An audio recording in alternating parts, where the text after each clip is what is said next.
Kita akan bahas perkembangan terkini perang Israel dan Amerika Serikat melawan Iran bersama dengan jurnalis Kompas TV Julius Suban dan juga pengamat senior Timur Tengah Bapak Mustafa Rahman yang telah tersambung secara daring. Bapak-bapak selamat malam. Selamat malam. Baik, saya ingin ke Pak Malam. Mustafa terlebih dahulu. Pak Mustafa, bahwa perang yang kemudian terjadi di Timur Tengah ini nampaknya tak kunjung usai. Menurut Anda eskalasinya ini semakin meningkat atau sudah berkurang? Ya, kalau melihat atmosfer politik ya, dengan merujuk pada statement-statement pihak yang berperang baik dari Iran, Israel maupun Amerika Serikat menunjukkan bahwa dalam beberapa hari atau beberapa minggu mendatang perang akan semakin memanas. Akan ada eskalasi yang signifikan atau dengan kata lain belum ada tanda-tanda perang ini akan segera berakhir. Misalnya ya, seperti konferensi pers yang disampaikan oleh juru bicara Garda Revolusi Iran pada hari Sabtu lalu, yaitu yang bernama Muhammad Ali Naini. Muhammad Ali Naini ini mengungkapkan bahwa Iran dalam perang yang berlangsung 9 hari ini atau sudah memasuki hari ke-10 telah menembakkan sekitar 6 rudal balistik dari berbagai jenis dan menerbangkan pesawat 2.600 pesawat drone ke sekitar 200 sasaran Amerika Serikat dan Israel. Kemudian dia juga mengklaim bahwa pihak Iran telah berhasil menghancurkan sistem pertahanan anti rodal milik Amerika Serikat yang paling modern yang bernama THAAD ya, yang ditempatkan di berbagai negara di Timur Tengah seperti di Kuwait, di Uni Emirat, di Jordan, dan di Arab Saudi. Iran mengklaim telah menghancurkan sebanyak 7 serangan anti rodal THAAD tersebut ya.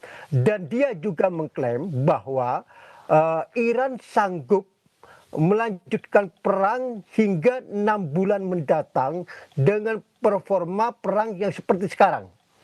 Artinya bahwa Iran masih percaya diri bahwa stok ya rodal balistik drone-nya masih kuat dan mampu melanjutkan perang hingga 6 bulan mendatang ya. Itu menunjukkan, ini juru bicara Garda Revolusi Iran menunjukkan bahwa Iran siap menghadapi eskalasi perang ini dari Israel maupun Amerika. Ya. Iran siap menghadapi eskalasi perang yang kemudian tadi disebut oleh Pak Mustafa semakin meningkat. Saya ingin ke Mas Julius, bahwa kita tahu pada awal-awal peperangan yang menjadi sasaran target ini mungkin bisa dikatakan secara umum pangkalan militer dari kedua belah pihak. Tetapi kalau kita geser sedikit, saat ini nampaknya sudah menyasar sasaran strategis lainnya. Katakanlah seperti kilang minyak. Bagaimana Anda memaknai pemetaan serangan ini, Mas Julius? Iya, betul. Sepertinya ada perubahan strategi, dari perencana militer Iran gitu ya. Untuk dari awalnya lebih ke ofensif menggunakan misil gitu dan drone ke aset-aset militer Amerika Serikat di seluruh teluk. Sekarang bergeser ke hari kedua atau ketiga mungkin sudah ke perang ekonomi ya, istilah saya atrisi ekonomi gitu. Jadi negara-negara teluk yang selama ini dikenal sebagai sentra ekonomi, hub industri dan keuangan seperti Uni Emirat Arab kena sasar juga. Nah, terus kemudian juga yang terbaru selain di Hormuz ya, di Hormuz juga ada perang dalam tanda kutip adalah cara perang asimetrik Iran untuk mengendalikan arus keluar minyak dengan cara mencegat lalu lintas minyak keluar teluk. Sampai hari ini juga masih terjadi. Jadi ada beberapa tanker yang hari ini dikabarkan kena serangan drone karena mencoba menerobos gitu ya. Terus kemudian yang menarik juga ada perubahan lagi, ada semacam perang eh, air tawar gitu ya. Air tawar itu penting buat negara-negara Teluk karena sebagian besar eh, negara-negara Teluk itu mengandalkan desalinasi air laut gitu ya. Jadi mereka punya pabrik-pabrik desalinasi air tawar yang sangat penting. Nah, kemarin yang di Bahrain terkena serangan drone. Terus sepertinya juga ada upaya serangan balik ke sistem pabrik desalinasi ya, air tawar punya Iran gitu. Nah, ini perkembangannya tadinya dikabarkan Uni Emirat Arab yang bikin apa, yang menyerang balik, tapi kemudian dibantah gitu ya. Jadi kalau bisa jadi oleh Amerika Serikat atau Israel gitu. Oke. Nah, ini ada pergeseran strategik yang dalam hal ini Iran dan negara-negara Teluk maupun Amerika Serikat dan Israel bagaimana meresponnya. Jadi ada perubahan, tidak lagi dominan, ya tetap mengancam gitu ya, ada perang misil dan kemudian anti pertahanan udaranya, terus kemudian tetap di Hormuz juga masih belum lancar gitu lalu lintasnya karena nanti akan diserang juga dengan drone misalnya, mereka kapal-kapal tanker yang lewat, terus kemudian juga Uni Emirat Arab terutama kan, ini serangan kan yang paling banyak diserang oleh Iran adalah Uni Emirat Arab gitu. Nah, ini otomatis bisnis turisme, terus kemudian ekonomi, terus kemudian dia kan hidup dari sebagai hub gitu ya, hub global yang menghubungkan 5 kontinen gitu. Nah, ini sepertinya langsung stop, langsung menimbulkan kerugian yang besar. Jadi atrisi ekonomi ini selain menyasar pusat-pusat ekonomi di negara Teluk, juga sekarang bergeser lagi jadi perang air yang merupakan sumber daya utama di luar minyak ya, sumber utama yang bisa menimbulkan potensi konflik di sana. Oke, sebelum ke Pak Mustafa, saya ingin garis bawahi dulu Mas Julius. Artinya perubahan strategi ini, perubahan sasaran strategis yang kemudian jadi target serangan, ini tujuannya apa dari kedua belah pihak? Dalam tujuan masing-masing adalah sebetulnya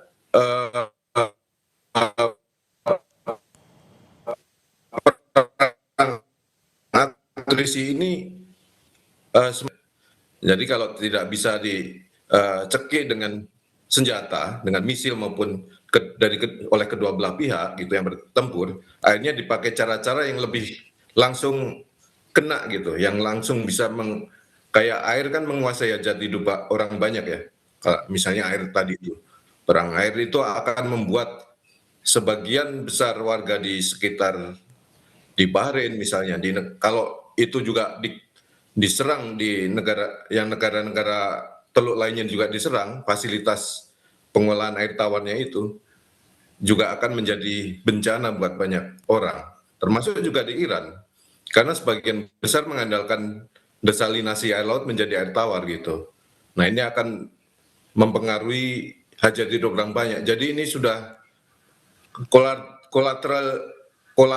collateral damage-nya itu sudah semakin berat ya. Oke. Karena sudah tidak lagi ke objek target militer tapi ke objek sipil gitu. Dan jangan lupa kemarin penyerangan yang untuk pertama kalinya juga Depot Shahran yang menyuplai Teheran itu kan juga kena serangan. Itu untuk pertama kalinya infrastruktur minyak Iran diserang oleh Amerika Serikat dan Israel gitu. Nah, ini juga mempengaruhi hajat hidup orang banyak. Selain itu juga suplainya buat militer ya. Oke. Selain militer itu Depot Shahran itu yang tadi gambarnya sudah diangkat ke layar itu juga menyuplai untuk warga di sana gitu. Oke. Jadi ini sudah perang yang berusaha mencekik hajat hidup orang banyak. Oke. Demikian. Artinya tujuannya menyasar langsung masyarakat sipil yang kemudian ada di negara tersebut. Saya ingin bergeser ke Pak Mustafa bahwa sebelumnya kita tahu juga Presiden Iran ini sebetulnya sudah meminta maaf ketika Iran menyerang negara-negara tetangga yang menjadi basis dari pangkalan militer Amerika Serikat. Saya ingin tanyakan, melihat situasi negara-negara Teluk dan negara sekutu yang ada pangkalan militer Amerika Serikat di sana, bagaimana situasi yang Anda lihat saat ini, Pak Mustafa? Ya, seperti yang baru ditayangkan oleh Kompas TV ya, wawancara Menlu Iran Abbas Araqchi dengan MBC News ya. Di situ kan Abbas Araqchi juga mengungkapkan bahwa Presiden Iran Masoud Pezeshkian itu sudah menyampaikan niat baik ya, menawarkan atau apa ya, semacam menyampaikan proposal damai lah ke negara-negara Arab Teluk ya, bahwa Iran siap menghentikan serangan terhadap sasaran Amerika Serikat dan Israel di negara-negara tersebut ya, asalkan negara-negara itu mencegah Amerika atau Israel menggunakan fasilitas yang ada di negara-negara tersebut untuk menyerang Iran. Jadi ada persyaratan, tapi dalam waktu yang sama Menlu Iran tersebut mengungkapkan bahwa misi damai Iran terhadap negara-negara Arab Teluk itu digagalkan oleh Presiden Amerika Serikat Donald Trump. Jadi artinya Donald Trump mungkin ya langsung melakukan komunikasi dengan pemimpin negara-negara Arab Teluk bahwa Amerika Serikat tidak siap menghentikan atau tidak menggunakan ya wilayah negara-negara Arab Teluk untuk menyerang Iran. Dengan kata lain bahwa Amerika masih membutuhkan wilayah tersebut untuk menyerang Iran. Sebab ini kan Amerika sampai saat ini masih mengandalkan angkatan laut ya. Ya. Kapal-kapal yang tersebar di Samudra Hindia, di Laut Mediterania, ini kan jaraknya cukup jauh. Maka Amerika masih butuh titik tolak serangan terhadap Iran dari wilayah yang lebih dekat. Tentu kalau bicara wilayah yang lebih dekat itu adalah wilayah Arab Teluk ya. Kalau begini jadinya, maka wilayah negara-negara Arab Teluk ini jadi korban. Jadi korban pertama daripada perang antara Iran versus Amerika sama Israel. Kalau begini jadinya, maka sudah jelas eskalasi ke depan itu akan semakin tinggi atau perang ini akan semakin memanas. Tidak menutup kemungkinan kalau Iran terus menyerang Uni Emirat, kemudian Kuwait, Jordan, Bahrain, bisa jadi negara-negara tersebut hilang kesabaran, terlibat dalam perang langsung, sehingga kalau ini terjadi, inilah yang disebut perang regional yang luas. Tapi sampai saat ini belum ada tanda-tanda ya negara-negara Arab Teluk akan terlibat langsung dalam perang itu. Artinya mereka itu masih menahan kesabaran strategisnya, karena Iran masih komitmen bahwa Iran itu tidak menyerang negara-negara tersebut. Sering disampaikan oleh Menlu Iran Abbas Araqchi bahwa negara-negara Arab itu adalah sahabat Iran, dan Iran menjaga kedaulatan dan kesatuan negara tersebut. Iran hanya menyasar sasaran Amerika dan Israel yang ada di negara-negara tersebut, dan ini adalah komitmen yang masih dipegang teguh oleh Iran itu. Makanya negara-negara Arab Teluk itu masih tampak mampu menahan kesabaran strategisnya dengan tidak terlibat dalam perang ini secara langsung. Oke, Ya. saya ingin tanyakan, artinya ketika berbicara soal dampak psikologis yang kemudian ada di negara Arab Teluk yang pangkalan militer Amerika Serikatnya berada di wilayah tersebut, mungkin bisa dikatakan secara psikologis artinya negara-negara yang berdampingan dengan Iran ini justru malah akan berpihak kepada Amerika Serikat jika perang terus berlangsung. Ya, sekarang mereka ini posisinya sangat dilematis ya. Negara-negara Arab Teluk ya. Di satu pihak eh, negara-negara tersebut hampir tiap hari menjadi serangan rodal dan pesawat drone Iran hampir tiap hari. Kalau tidak di Kuwait, di Bahrain, di Oman, atau di Qatar, di Arab Saudi, di Jordan ya, bahkan di Irak sampai sekarang itu. Tapi di pihak lain, dia kan harus menjaga kedaulatan. Ya. Satuan keamanan seperti dikatakan jurnalis Kompas tadi, bahwa negara-negara tersebut adalah merupakan negara yang menjadi hub ya, antar 5 benua. Dan kehidupan mereka itu adalah dari hub tersebut, terutama Dubai dan Abu Dhabi ya. Kita kenal bahwa Dubai itu punya maskapai Emirat Airlines ya. Kemudian Dubai punya Etihad Airways. Dua pesawat ini adalah menjadi idola para musafirin, para turis yang mengadakan perjalanan ke Eropa, ke Afrika, ke Amerika dengan transit di Abu Dhabi dan Dubai plus Qatar ya. Dengan pesawat Qatar Airways kan sangat terkenal maskapai penerbangannya tersebut. Sekarang praktis bandara internasional di Abu Dhabi, Dubai dan Qatar itu sudah lumpuh. Umpamanya dipaksakan ada penerbangan itu mungkin hanya 20-30%. Jadi betapa kerugian yang sangat besar dialami oleh Abu Dhabi, Qatar, Kuwait dan seterusnya. Kemudian dalam waktu sama banyak warga asing yang berbondong-bondong ingin keluar dari Dubai sekarang itu. Cuman mereka itu kan tidak mudah mendapatkan transportasi udara misalnya. Di darat pun mereka juga harus ke Saudi yang juga butuh waktu. Jadi ada fenomena eksodus sekarang dari Dubai, Abu Dhabi dan Doha. Ini kan pukulan telak terhadap negara tersebut. Karena adalah para warga asing tersebut itu menjadi tulang punggung ekonomi mereka. Oke. Di mana seperti Dubai khususnya sangat mengandalkan tentang turisme, pariwisata ya, kemudian investasi asing, kemudian hiburan di Abu Dhabi kan luar biasa.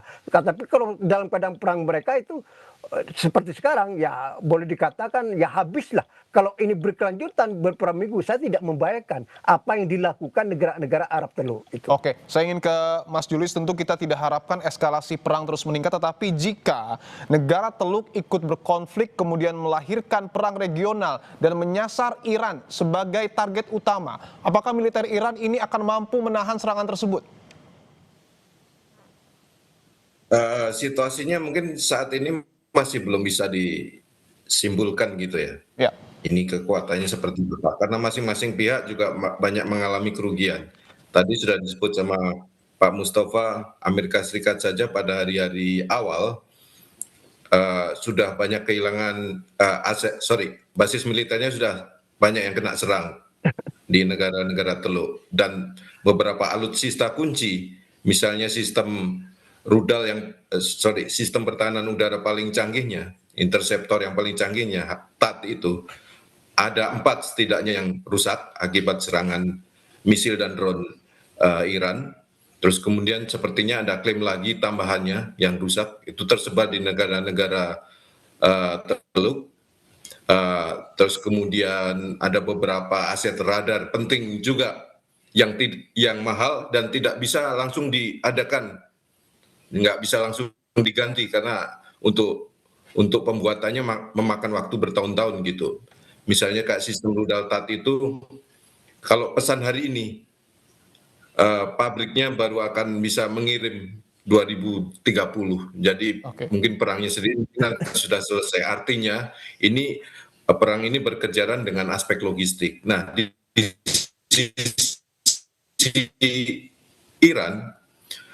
sisi Iran juga beberapa banyak analis sudah mulai menghitung nih perkiraan gitu, mengira-ngira ini sampai berapa lama kekuatan misil dan drone-nya gitu ya. Nah, dari data yang mereka himpun ini pada awal hari pertama serangan 28 Februari lalu itu jumlahnya di atas 350 misil yang ditembakkan ke berbagai target gitu ya.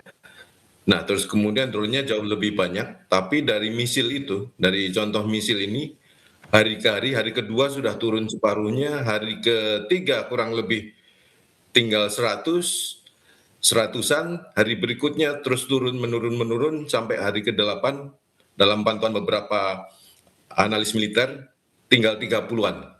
Nah, ini mengindikasikan bahwa bisa jadi jumlah peluncur balistiknya sudah jauh berkurang. Satu akibat serangan udara Amerika Serikat dan Israel yang begitu masif Ya. menyasar seperti yang kita saksikan di banyak footage itu ya, begitu rudal ditembakkan atau sebelum atau sudah, biasanya sesudahnya bisa di tracking posisinya, terus kemudian jadi sasaran empuk serangan udara gitu. Nah, ini seperti kucing-kucingan gitu. Tapi, nah, sampai hari 8 diperkirakan mungkin masih dari 400-an 400-an peluncur balistik sebelum perang, 400-an diperkirakan tinggal 100-an gitu. Jadi mungkin data itu penurunan jumlah serangan dengan menggunakan misil dan rudal balistik itu mungkin menandakan banyaknya kerugian Iran untuk alutsista peluncur balistiknya gitu lah. Jumlah balistiknya, misil rudal balistik mungkin jauh lebih banyak, mungkin ribuan masih yang disimpan di storage di bawah tanah dan di bunker dan sebagainya gitu. Tapi tanpa peluncur, Iran tidak akan bisa melakukan ofensif lebih gitu. Jadi memang harus dibutuhkan wahana peluncur itu. Nah, bagaimana? Apakah ada angka pastinya? Ya mungkin ini namanya perang gitu ya. Mungkin semua pihak menyembunyikan informasi yang sesungguhnya gitu. Nah, mungkin letaknya juga bagaimana Iran bisa memperbaiki atau mengaktifkan yang sudah mungkin yang belum terlalu rusak, atau mengambil yang kan dari 400-an itu diperkirakan 150-an rusak karena serangan udara, terus kemudian 150 lainnya terpendam di bunker-bunker, kemungkinan ya karena akibat serangan udara gitu, akibat pemboman. Jadi mungkin bisa direaktivasi atau diperbaiki untuk dipakai lagi gitu.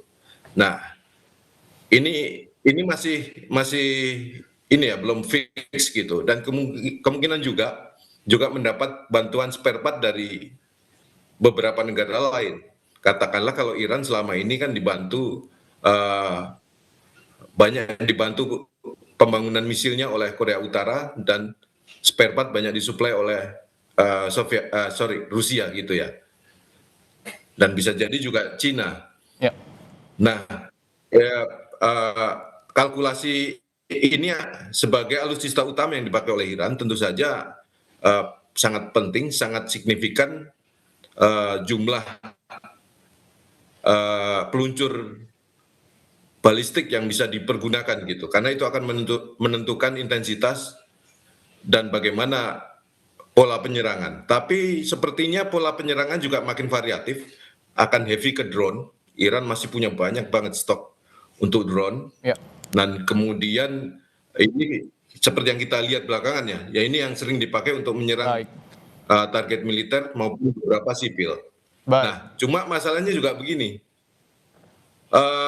Untuk drone, sepertinya negara-negara Teluk juga dan Pentagon mencoba mengontak Ukraina untuk mendapatkan interceptor drone. Baik. Ini untuk anti drone-nya gitu. Baik. Nah, terkait dengan drone, Mas Julius. dengan cara seperti itu. Baik, terkait dengan drone, nanti kita akan bahas lebih mendalam usai jeda, tentunya dikaitkan dengan perang Israel, Amerika Serikat versus Iran, dan sasaran-sasaran strategis yang kemudian jadi target. Anda menyebut soal bagaimana kemudian penggunaan drone di dalam perang.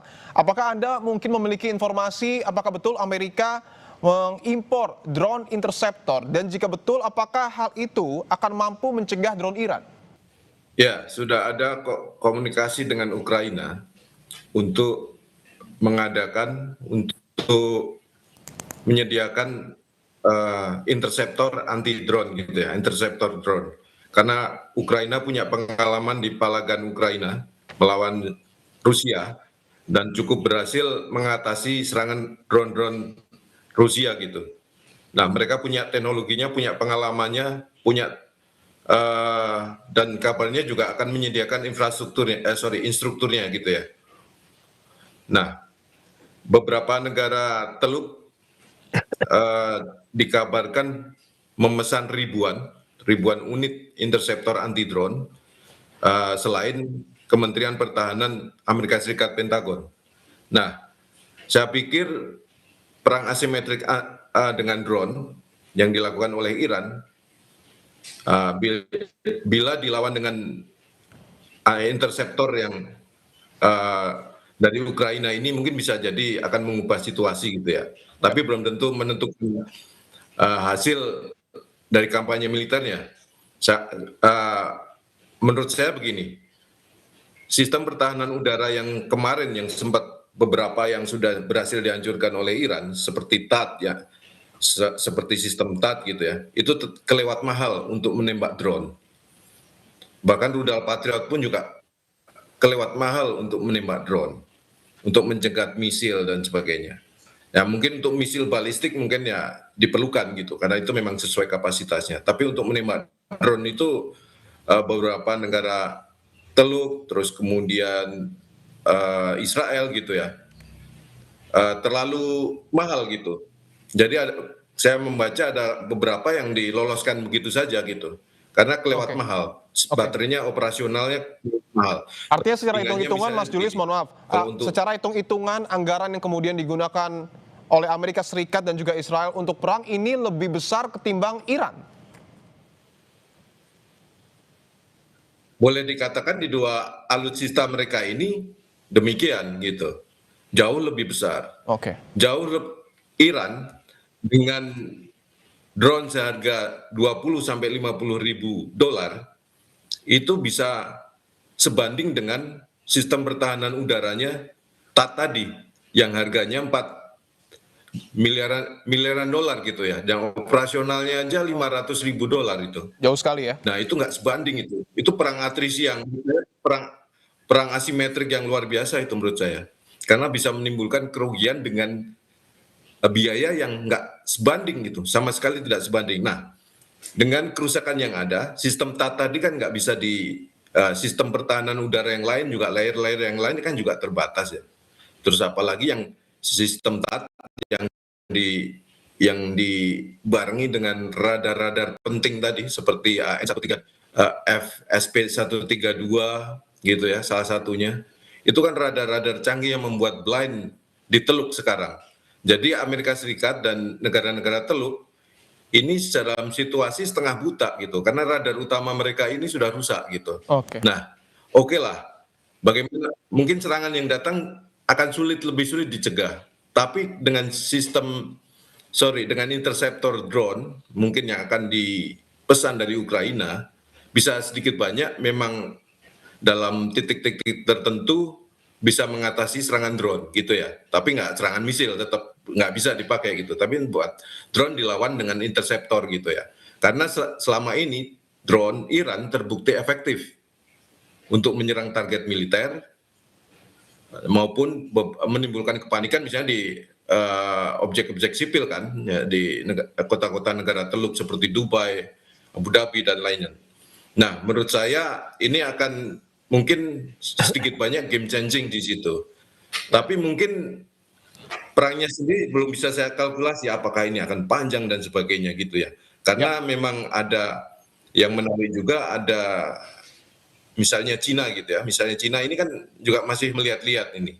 Faktor keterlibatan Rusia juga masih banyak dianalisis. Ya. Apakah dia membantu Bodor gitu, karena meskipun tadi saya sebut ya, peluncur misil balistiknya Iran diperkirakan sudah jauh menurun karena banyak yang diserang, tapi nyatanya serangan misil mereka itu presisi. Ya. Serangan misil presisi itu dari mana? Karena radarnya Iran sebagian besar sudah rusak. Pertahanan udara, infrastruktur pertahanan udaranya juga sebagian sudah rusak. Kemudian satelit intelijennya nggak punya, mungkin minor gitu ya. Ya. Nah, bagaimana Iran bisa presisi? Nah, ini diduga kan beberapa analis menduga ini adalah dibantu oleh Rusia lewat satelit mata-mata Kayam namanya, terus kemudian juga ada diduga informasi intelijen disuplai juga oleh seperti yang tadi Washington Post tulis ya, Ya, diduga baik, dibantu oleh Cina. Tapi ini baik, belum terkonfirmasi benar. baik. Tapi ada satu lagi menarik, Dipo. Ya, Di sekitar Teluk Oman itu ada satu kapal besar milik Tiongkok, Liao Wang itu. Itu ya, adalah kapal signal intelijen terbesar itu. Jadi ada kubah antenanya besar-besar gitu. Itu diperkirakan menyerap banyak informasi signal elektronik, signal intelijen yang mungkin Washington Post duga itu terkait dengan pemberian akses informasi intelijen itu. baik. Baik, kita akan lanjutkan terkait dengan informasi intelijen, tapi saya ingin ke Pak Mustafa terlebih dahulu bahwa tadi kalau berdasarkan pernyataan dari Mas Julius, serangan-serangan yang kemudian dilancarkan Iran ini cukup presisi, tetapi secara pertahanan pun digempur habis-habisan, bisa dikatakan Iran masih cukup kuat untuk kemudian menahan serangan dari Amerika Serikat dan juga Israel. Pertanyaannya apakah kemudian hal ini secara psikologis akan membangun proksi-proksi untuk kemudian Iran semakin kuat menyerang Amerika Serikat dan juga Israel? Ya, kekuatan Iran yang masih signifikan sampai hari ke-9 ya. Nah, ini ya tentu ya banyak faktor ya. Tadi sudah disebutkan bahwa ada kemungkinan Rusia dan Cina menyuplai data intelijen ke Iran ya, dan sehingga Iran sekarang mampu menyasar sasaran Amerika dan Israel secara presisi yang sangat sangat kuat ya. Tapi dalam waktu yang sama ya Iran masih punya sisa kekuatannya, walaupun Israel sudah mengklaim berhasil menghancurkan 60% peluncur rudal balistiknya. Amerika juga mengklaim sudah lebih dari 2.000 sasaran Iran yang sudah digempur habis-habisan ya. Tentu Iran masih punya sisa kekuatan. Buktinya ya Iran sampai sekarang masih melawan ya, masih melawan. Dan tentu yang menentukan ini sebetulnya bukan masalah berapa persen yang sudah dihancurkan, bukan masalah berapa sisa rudal balistik atau drone Iran yang masih dimiliki sampai sekarang ya. Bukan masalah itu sebetulnya yang paling signifikan. Tapi sebetulnya kemampuan produksi Iran pada saat perang saat ini. Kalau Iran masih mampu memproduksi rudal balistik dan pesawat drone pada perang saat ini, maka Iran ya walaupun sudah diklaim oleh Amerika dan Israel sudah banyak sekian persen menghancurkan, tentu tidak mengubah keadaan. Karena Iran masih mampu memproduksi yang baru lagi. Istilahnya hilang satu tumbuh 1.000 gitu kan. Kalau melihat jalannya perang sampai saat ini, maka kombinasi antara ada bantuan Rusia dan Cina, ya minimal bantuan data intelijen ke Iran, dan kemudian Iran masih mampu memproduksi rudal balistik dan pesawat drone pada saat perang ini adalah indikasi yang sangat kuat, ya, sangat kuat. Dan seperti saya katakan tadi, dalam konferensi pers oleh juru bicara Garda Revolusi Iran Muhammad Ali Naini ya, bahwa Iran mampu melaksanakan perang sampai 6 bulan ke depan dengan performa yang seperti sekarang ini. Artinya ya masih sangat signifikan, mampu melawan cukup signifikan terhadap Amerika dan Israel. Kan ini tidak statement kosong saya kira. Ya. Ini adalah ungkapan dari percaya diri, dan dia tahu persis bahwa produksi rudal balistik dan pesawat drone di saat perang ini masih berlangsung di Iran ya, dan tentu bagaimana detailnya ini merupakan rahasia mereka. Tapi ini merupakan konflik pers yang sangat signifikan, memberi pesan politik yang sangat kuat terhadap Israel dan Amerika bahwa meskipun maaf ya, Israel dan Amerika mengklaim sudah menghancurkan sana sini, ya, Ya. tapi Iran masih percaya diri. Itu karena mungkin tadi itu Iran masih mampu memproduksi Ya. rudal balistik dan drone. Mungkin pusat produksinya itu ada di bawah tanah, di bunker yang sudah dipersiapkan puluhan tahun yang lalu untuk mempersiapkan terjadinya perang seperti ini. Dan Oke. ternyata terbukti dan sangat kalkulasi Iran yang sekian puluh tahun sebelumnya ini ternyata sangat efektif menghadapi perang yang terjadi saat ini. Oke, saya ingin tanyakan Pak Mustafa bahwa tadi sudah dibahas ada kemungkinan Rusia dan juga Cina ataupun artinya dunia internasional ini sedikit demi sedikit mulai membantu Iran. Tetapi pertanyaannya untuk di internal negara Iran itu sendiri, apakah kondisi perang yang kemudian semakin meningkat ini semakin memperkuat kondisi internal Iran atau seperti apa? Nah, saya mau menyinggung lagi apa yang dikatakan oleh Menlu Iran, Abbas Araqchi, dalam wawancara dengan MBC News yang tadi ditayangkan oleh Kompas TV ya. Menlu Iran tersebut mengungkapkan ya bahwa Presiden Trump yang semula percaya diri bahwa perang ini terjadi dalam waktu singkat dan kemudian Amerika dan Israel yang menarget bahwa akan terjadi perubahan rejim ya itu. Menurut Abbas Araqchi itu menunjukkan bahwa Amerika dan Israel tidak paham tentang Iran yang sebenarnya. Persisnya Israel dan Amerika tidak paham tentang struktur politik, struktur keamanan, struktur militer ya yang ada di Iran. Jadi tidak mudah melakukan sesuatu atau menaklukkan Iran seperti yang dibayangkan Amerika dan Israel. Dengan kata lain bahwa Iran itu bukan Venezuela gitu kan. Iran itu beda. Gitu. Iran Artinya, tidak akan. oke. Apakah artinya kemudian intelijen Amerika Serikat dan juga Mossad ini tidak cukup mampu untuk kemudian menembus kondisi internal yang kemudian ada di Iran?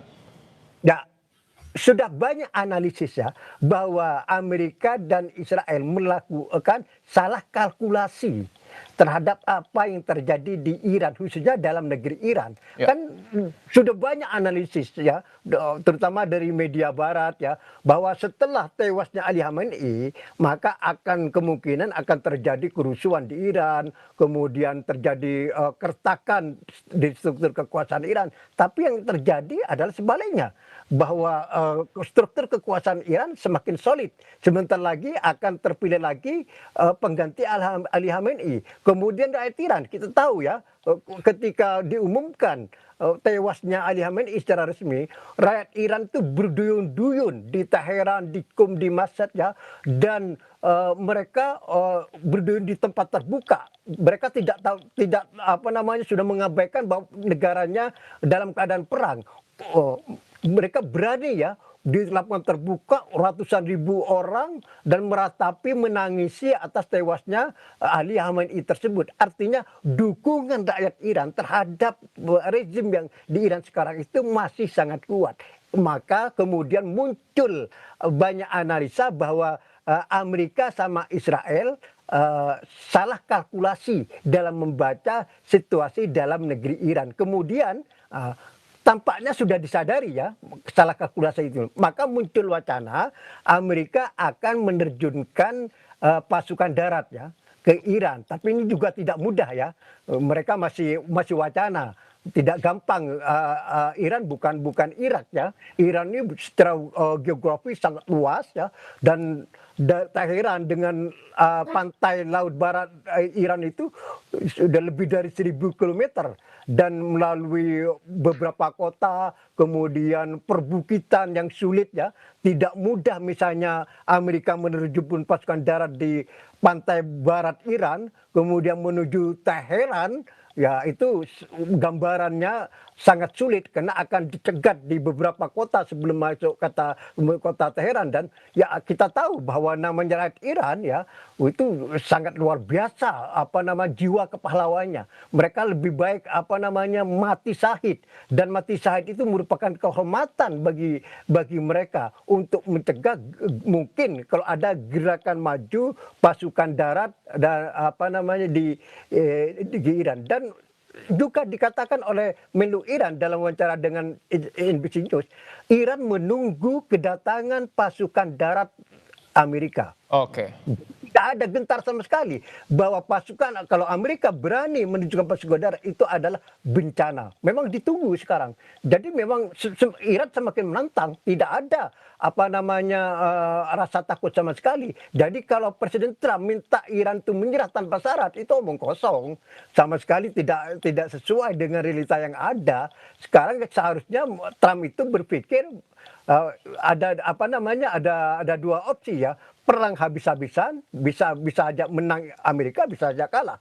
Atau segera mencari jalan keluar, menghentikan perang ini secara terhormat. Breaking News Kompas TV kami lanjutkan, saudara. Sebelum saya ke Mas Julius, saya ingin ke Pak Mustafa terlebih dahulu, bahwa tadi sebelumnya Anda menyebutkan kalkulasi dari Amerika Serikat dan Israel yang memprediksi bahwa mungkin saja terjadi pergolakan di internal Iran ini salah. Apakah artinya hubungan antara katakanlah Presiden Iran yang mewakili kelompok sipil dan juga hubungan dengan IRGC yang mewakili kelompok militer ini dalam kondisi yang solid, Pak Mustafa? Betul. Jadi sampai sekarang sangat solid. Ya. Tentu dalam situasi seperti sekarang, inisiatif militer akan dipegang oleh Garda Revolusi Iran ya, IRGC itu tentu itu ya, inisiatif militer. Adapun politik ya masih dipegang atau dikendalikan oleh Presiden Iran ya, khususnya yaitu Dewan Pimpinan Sementara Iran yang terdiri 3 orang yang sekarang semacam mewakili atau pengganti dari Ali Khamenei. 3 Dewan Pimpinan Iran yang terdiri 3 orang itu yaitu Presiden Iran Masoud Pezeshkian itu, yang kedua Ketua Mahkamah Agung Iran Ghulam Hussein Mohseni Ejei, dan yang ketiga adalah salah satu ulama senior Iran dari Lembaga Pelindung Konstitusi yaitu Ayatullah Ali Riza Arifi, dan ini salah satu calon pengganti Ali Khamenei. Jadi 3 tokoh ini sekarang yang mengendalikan Iran ya. Tentu 3 tokoh ini bekerja sama dengan Garda Revolusi Iran ya, konsultasi bagaimana kebijakan militer, kebijakan politik. Tentu untuk kebijakan militer yang memegang yang banyak berperan itu adalah Garda Revolusi Iran ya. Saya politiknya banyak mengikuti apa yang disarankan atau disampaikan oleh Garda Revolusi. Jadi sampai sekarang masih solid, tidak ada tanda-tanda ya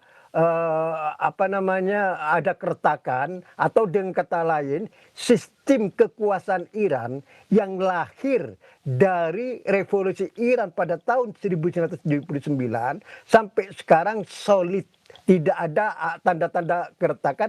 Ini yang membuat ya banyak analisis bahwa Amerika sama Iran telah melakukan salah kalkulasi. Oke, baik. Saya ingin ke Mas Julius berbicara soal strategi perang, Mas Julius. Bahwa tadi kita sudah membahas kekuatan udara dari masing-masing negara, Amerika Serikat, Israel, dan juga Iran. Dan tadi Pak Mustafa menyebutkan bahwa nampaknya kurang realistis kalau Amerika Serikat ini menggerakkan pasukan darat. Tanggapan Anda, Mas Julius?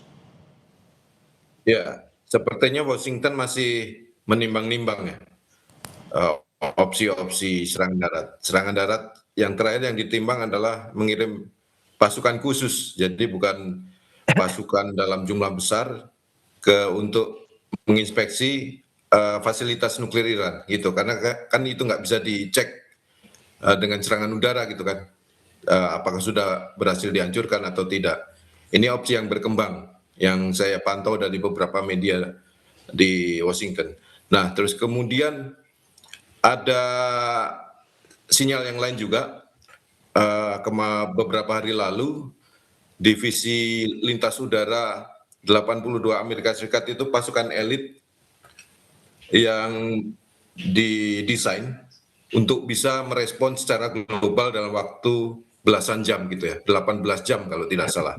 Nah ini sepertinya kemarin sempat dia harusnya harus ada jadwal untuk training gitu, tapi tiba-tiba di stop. Jadi ada media-media di sana menduga ini salah satu yang akan digerakkan gitu. Oke. Terus kemudian juga ada informasi, ada kabar kalau grup gugus serang kapal induk ketiga akan dikirim, yakni USS George Bush ya.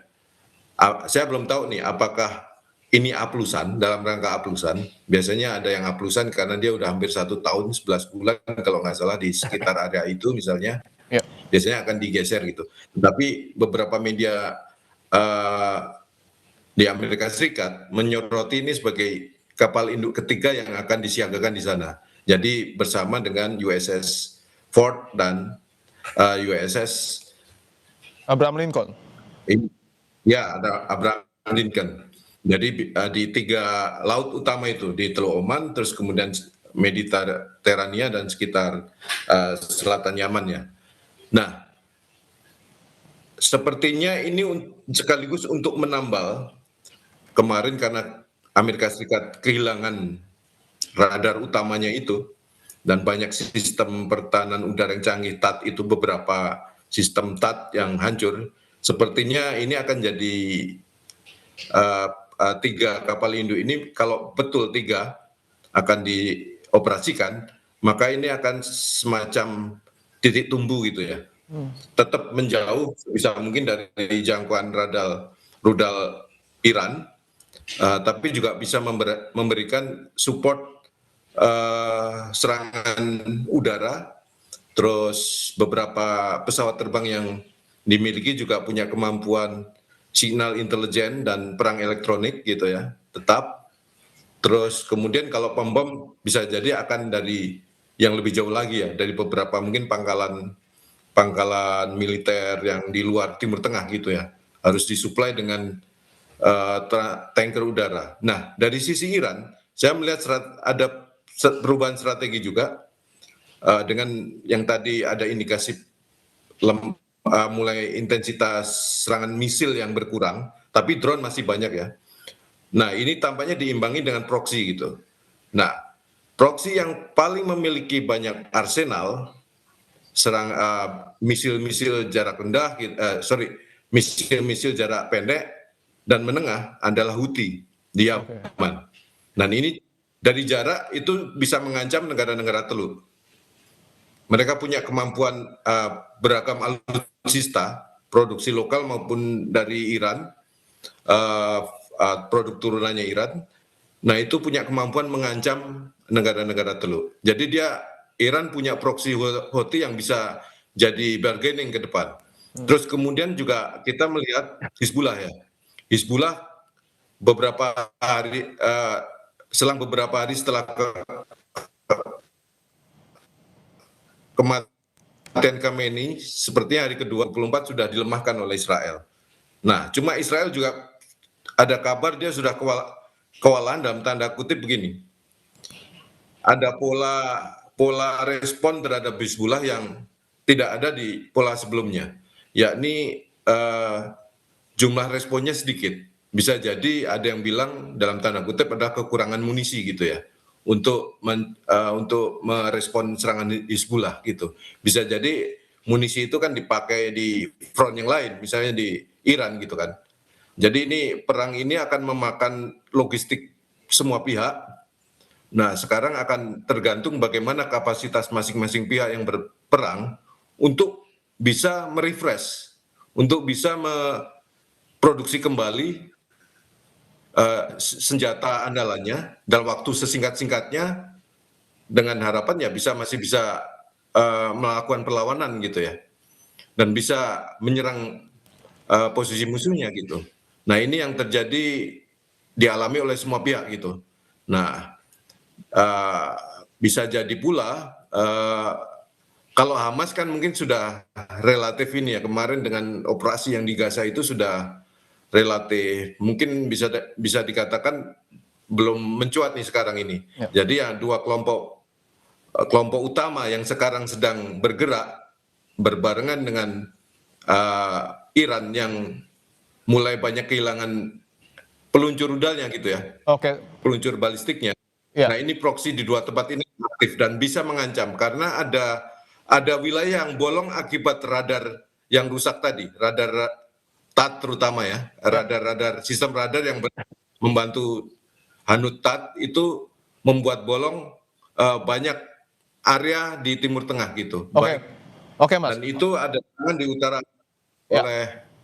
oleh ya. Oke, untuk peluncur-peluncur roket yang kemudian dimiliki Iran dan dihancurkan oleh Amerika Serikat, ini apakah industri militer Iran cukup mumpuni untuk kemudian dalam tanda kutip mengejar waktu, menggantikan peluncur yang rusak tersebut, atau mungkin akan dibantu oleh proksi-proksi seperti Houthi dan juga Hizbullah yang tadi Anda sebutkan, Mas Julius?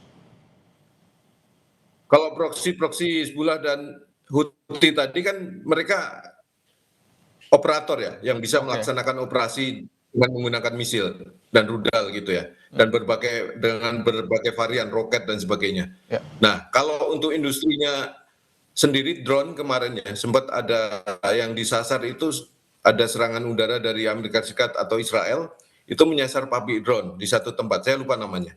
Tapi bisa jadi pasti itu yang akan ditarget. Nah, harus pinter-pinternya Iran.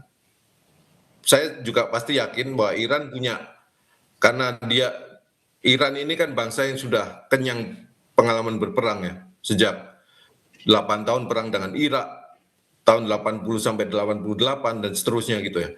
Kena sanksi dengan Amerika Serikat dan sebagainya.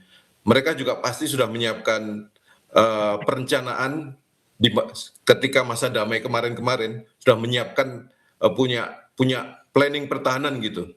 Otomatis dia harus termasuk pasti perencanaan untuk memastikan industri mereka tidak terdampak saat perang, alias mungkin bisa disembunyikan di bunker-bunker di dalam kedalaman tanah, terus kemudian di tempat-tempat remote gitu dan sebagainya gitu. Jadi pasti sudah disiapkan gitu. Oke. Saya pikir itu tadi mungkin nggak semuanya dari 400-an itu yang rusak, mungkin sebagian bisa di recover ya, bisa diperbaiki kembali dengan bantuan dengan komponen yang bisa diperoleh dari banyak pihak. Dan jangan lupa, Iran ini bikin drone misalnya, bikin misil balistik dan sebagainya. Untuk drone misalnya, itu motor untuk drone-nya itu dia impor dari banyak belahan dunia. Termasuk sempat ada waktu itu ada dari satu tempat di Indonesia waktu itu masuk pemberitaan tuh. Jadi spare partnya itu tidak beli utuh gitu, tapi dia punya spare part yang dibeli dari banyak tempat, sehingga itu akan membuat aman gitu. Baik, saya ingin membahas soal kapal induk USS George Bush yang kemudian diprediksi akan juga merapat ke Timur Tengah. Saya ingin ke Pak Mustafa, apakah pengerahan kapal induk ini akan mempengaruhi kondisi geopolitik di sana, Pak Mustafa? Karena kita tahu sebelumnya juga sudah ada 2 kapal induk yang kemudian ditempatkan Amerika Serikat di Timur Tengah sebelum terjadinya perang. Nah, kalau Amerika sampai sekarang hanya mengandalkan angkatan laut, saya kira tidak akan merubah jalannya perang. Oke. Jadi tidak mengubah permainan ya yang ada di lapangan sekarang itu.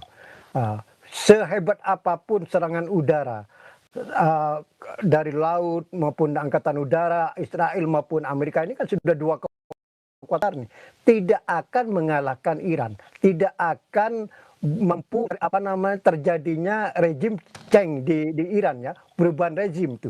Dan itu sekarang semakin dipercaya baik oleh Israel maupun Amerika.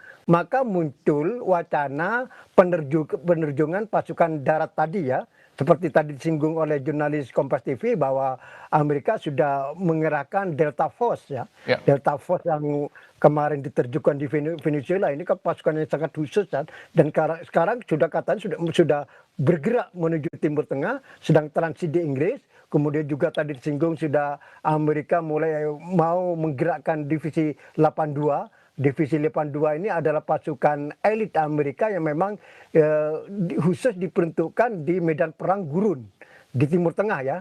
Itu kan terkenal sejak perang Teluk tahun 90-an itu ya. Nah, ini menunjukkan bahwa Amerika ini sedang menghitung benar Ya. untuk menerjukan pasukan darat supaya ada perubahan signifikan dalam peperangan ini, bisa memukul secara telak Iran ya. Kemudian Amerika juga plus Israel juga memikirkan untuk menggerakkan ini milisi Kurdi Iran. Dan ini sudah digerakkan, mempersenjatai dari Irak, kemudian sudah menyeberang, tapi dipukul mundur lagi oleh Garda Revolusi Iran. Tampaknya milisi Kurdi Iran ini tidak cukup kuat. Saya ingin tanyakan, artinya ketika Amerika Serikat mempersenjatai kelompok Kurdi di Iran, ini tidak cukup mampu untuk kemudian melahirkan gejolak di internal Iran? Betul.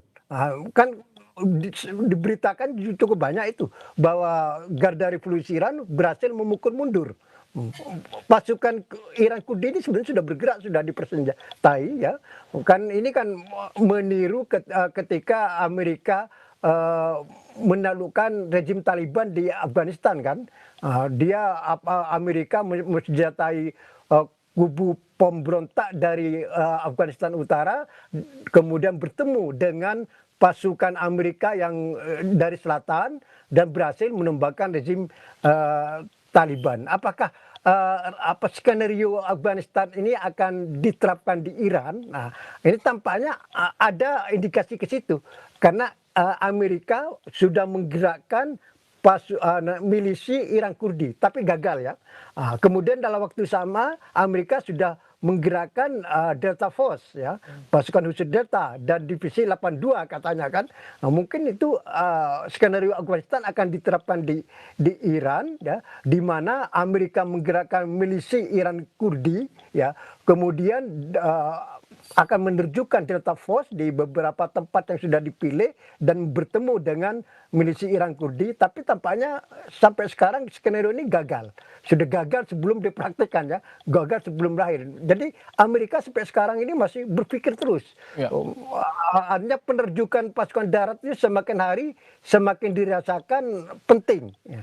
Cuma gimana mekanismenya, ini sekarang yang masih dicari ya, karena memang geografi Iran itu beda dengan Afghanistan, dengan Irak ya. Ini memang sampai sekarang dianggap kurang realistis. Cuma kan Iran harus terus Amerika terus berpikir bagaimana cara Amerika bisa menggerakkan pasukan darat kalau bisa untuk menumbangkan rezim Iran di Teheran. Tanpa pasukan darat tidak mungkin bisa menumbangkan rezim di Teheran tanpa pasukan darat. Tanpa pasukan darat, tidak ada ceritanya. Di Irak tahun 2003 Amerika bisa menumpangkan rezim karena menggerakkan pasukan darat kan. Di Afghanistan Amerika bisa menumpangkan rezim Taliban karena menggerakkan pasukan darat.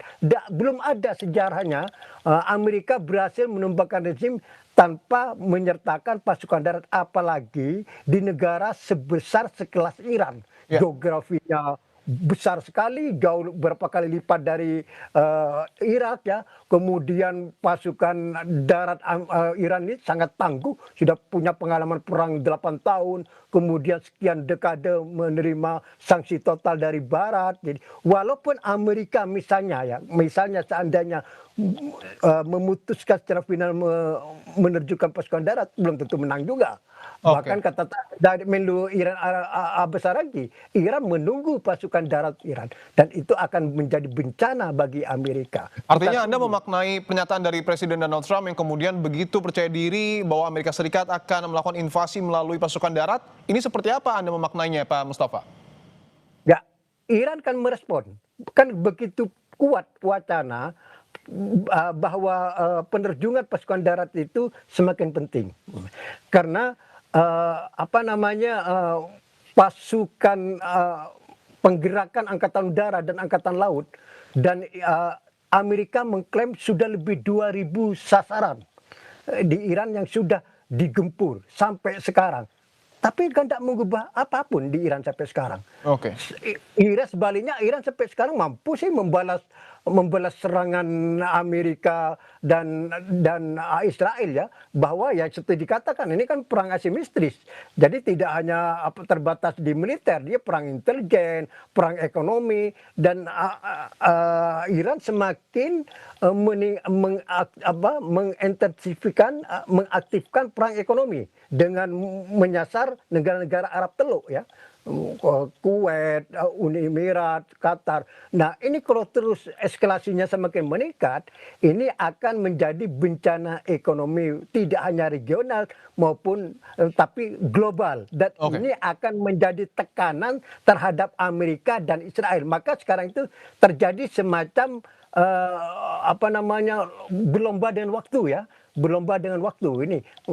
Kalau ini perang asimetris semakin berkembang dan Iran cukup berhasil dalam perang asimetris ini, maka menjadi tekanan yang luar biasa terhadap Amerika dan Israel ya, dan tidak menutup kemungkinan kalau ini terus tidak bisa dikendalikan, Amerika akhirnya mengambil keputusan bahwa perang ini harus segera diakhiri, tinggal sekarang mencari caranya bagaimana perang ini berakhir tanpa memalukan Amerika. Kalau perang asimetris ini terus berkembang dan semakin menguntungkan pihak Iran ya. Ya.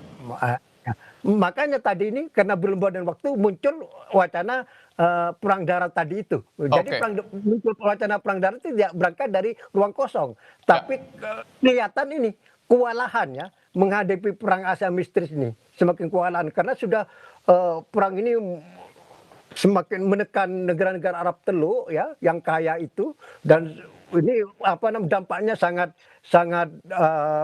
kuat. Kemudian juga dalam waktu yang sama Iran sudah mulai menggerakkan proksinya seperti tadi disinggung oleh jurnalis Kompas TV bahwa Hezbollah sekarang sudah berani benar jadi melancarkan perang terbuka dengan Israel. Ini kalau terus berkembang, apa yang terjadi di Lebanon sekarang tidak kalah serunya dengan apa yang terjadi di Iran sekarang ini. Jadi ini ada front kedua setelah Iran, yaitu di Lebanon yang cukup sangat serius, dan ini akan membagi kekuatan Israel untuk menghadapi Lebanon sama Iran ya, dan ini bagian dari perang asimetris yang sekarang dilancarkan oleh Iran terhadap Amerika dan Israel.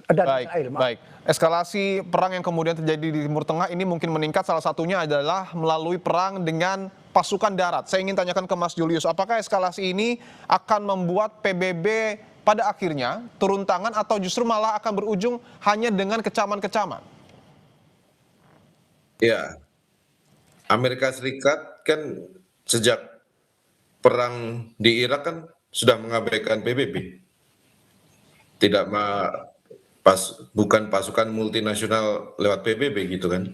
Nah, kali ini doktrin Trump sepertinya seperti yang sudah terlihat di waktu menyerang Iran Juni 2025, terus kemudian Venezuela, terus serangan kali ini kan membuktikan dia memang tidak mengindahkan PBB. Jadi dia jalan terus sampai dia mungkin berhenti sendiri gitu. Berhenti sendiri setelah banyak jatuh korban, kehilangan banyak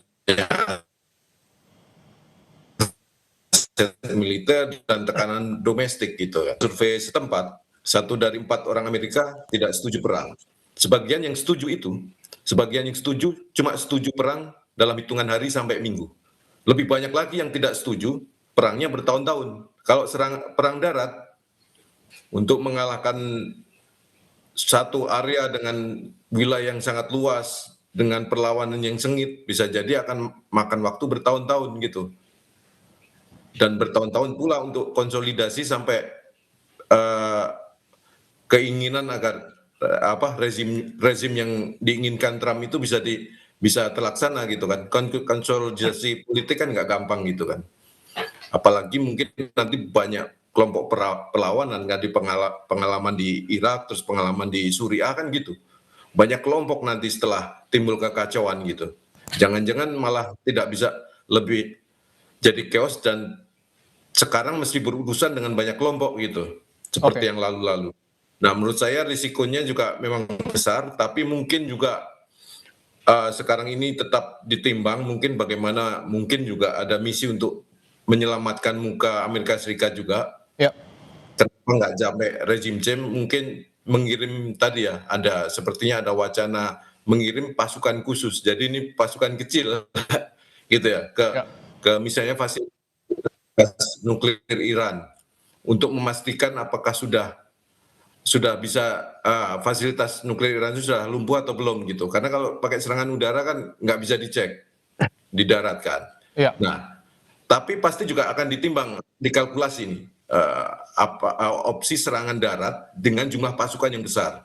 Estimasinya itu kalau nanti kok minta tolong dikoreksi kalau di perang Irak atau perang Teluk waktu itu, perang Teluk 91 ya, itu perkiraannya 300.000 personel yang dikerahkan. oke. Belum lagi jumlah. Nah, sepertinya sekarang mungkin bisa 2 sampai 3 kali lipatnya diperlukan untuk bisa menguasai wilayah seluas Iran gitu ya, Iya, dengan topografi yang sulit gitu, yang berbukit-bukit dan sebagainya. Nah, oke. ini tentu akan berisiko menimbulkan jatuh korban jiwa sangat banyak. Sementara ketika di Afghanistan saja, akhirnya Amerika Serikat juga setelah berhasil kan mundur juga dari sana gitu. Setelah mengalahkan beberapa belas tahun kemudian kan mundur juga karena ongkosnya terlalu besar gitu. Oke. Untuk ongkos baik untuk menggelar perang pada fase pertama maupun nanti setelah misi diselesaikan gitu. Baik. Ongkosnya luar biasa. Baik, saya ingin tanyakan untuk Mas Julius dan juga Pak Mustafa, ketika peran PBB ini dalam tanda kutip diabaikan oleh Amerika Serikat, lembaga internasional mana yang kemudian memiliki kekuatan untuk menjadi mediator agar perang ini tidak semakin meningkat eskalasinya? Mungkin bisa dimulai dari Mas Julius. Kemarin beberapa tokoh menyebut ada PBB tetap diperlukan suaranya untuk menekan Amerika Serikat karena itu mewakili komunitas internasional paling besar. Ya, Terus kemudian berbagai lembaga multilateral, misalnya OKI, terus kemudian OPEC, jangan lupa OPEC. OPEC negara-negara Teluk itu waktu tahun 73 bisa mendikte Amerika Serikat dan Israel dengan politik minyaknya gitu ya. Nah, jangan lupa mungkin negara OPEC. Nah, jangan salah juga, ada satu kilang penting di Iran yang hari ini tidak diserang. Karena itu kalau diserang Amerika Serikat akan menimbulkan kekacauan global. Karena Cina banyak bergantung terhadap kilang ini. Jadi rupanya mungkin kepentingan minyak bisa jadi juga bisa menyatukan semua pihak untuk kembali ke karena kepentingan yang sama bisa oke. kembali untuk menjadi pintu perdamaian gitu ya. Karena ada kepentingan yang sama kan negosiasi itu perang bisa dinegosiasikan ketika ada kepentingan bersama yang bisa bertemu gitu ya. Salah satunya kan minyak. Oke, baik. Perang bisa dinegosiasikan ketika ada kepentingan bersama. Bagaimana dengan Anda, Pak Mustafa, lembaga mana yang kemudian harus betul-betul berperan besar untuk menekan eskalasi perang yang terjadi di Timur Tengah? Ya, ini masalah timing, Pak, masalah waktu ya. Jadi untuk saat ini mungkin belum saatnya lah, karena akan ditolak mentah-mentah, khususnya oleh Trump ya.